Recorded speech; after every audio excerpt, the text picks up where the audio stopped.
Bonjour à toutes et à tous, bienvenue à la troisième capsule de formation sur l'infection au virus monkeypox ou variole du singe. Ce virus a été découvert en 1958 pour la première fois chez un singe de laboratoire et en 1970 a été décrit les premiers cas humains en République démocratique du Congo.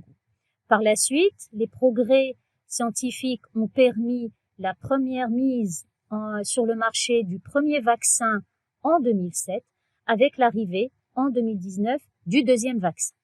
Le premier cas rapporté d'infection d'un personnel de santé, une infirmière, est survenu en 2018 et le premier cas au Maroc est survenu le 2 juin 2022.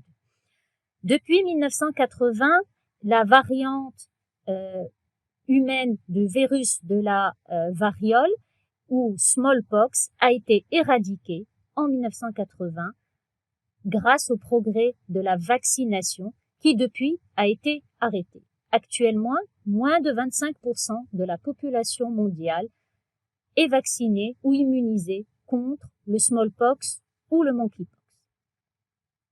Comment s'effectue la transmission de la variole du singe? Il s'agit d'une anthropozoonose qui se transmet de l'animal à l'homme, mais il existe actuellement une transmission interhumaine.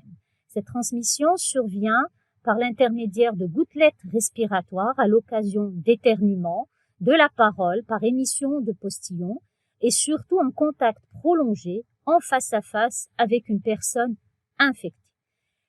La transmission peut également se faire par contact de la peau ou des muqueuses avec les fluides corporels, les lésions de la peau ou des muqueuses, des surfaces, les vêtements ou le linge de lit d'un patient contaminé.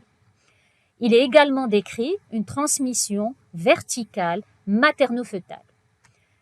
Qu'en est-il de ces lésions pour lesquelles un professionnel de santé doit faire attention?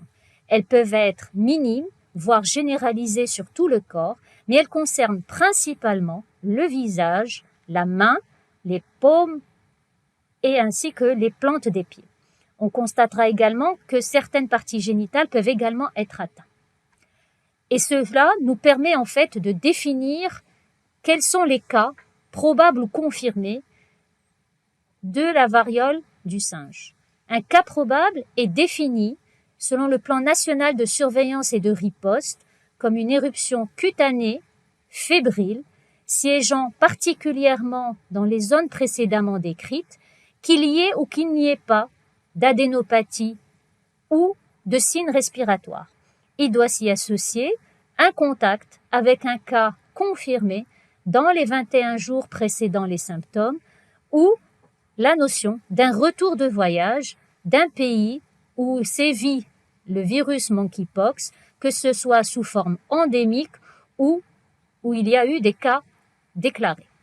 On appelle un cas confirmé tout cas probable chez qui l'infection par le virus de monkeypox a été confirmée par PCR.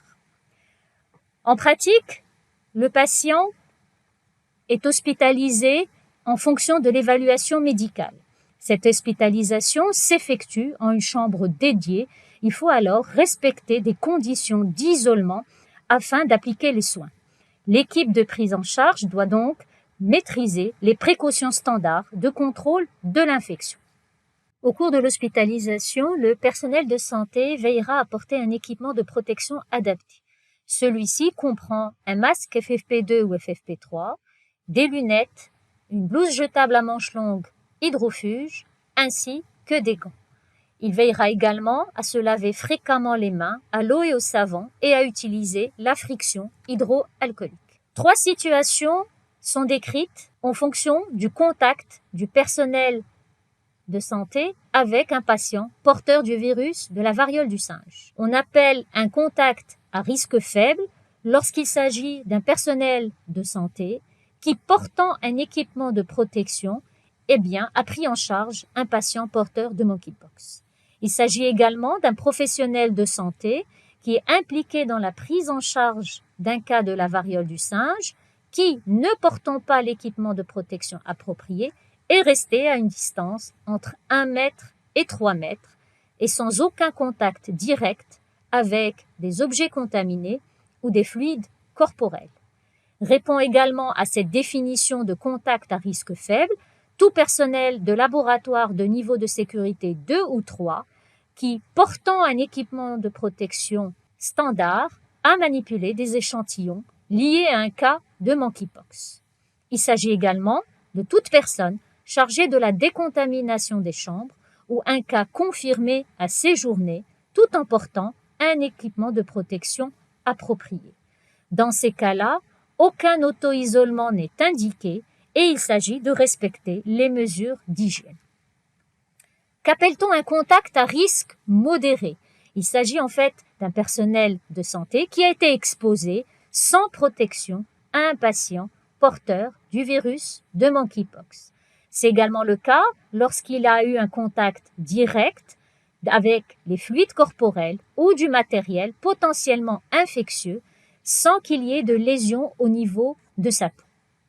C'est également le cas lorsque ce personnel de santé, sans porter l'équipement de protection approprié, s'est tenu à moins d'1 mètre d'un cas symptomatique de monkeypox.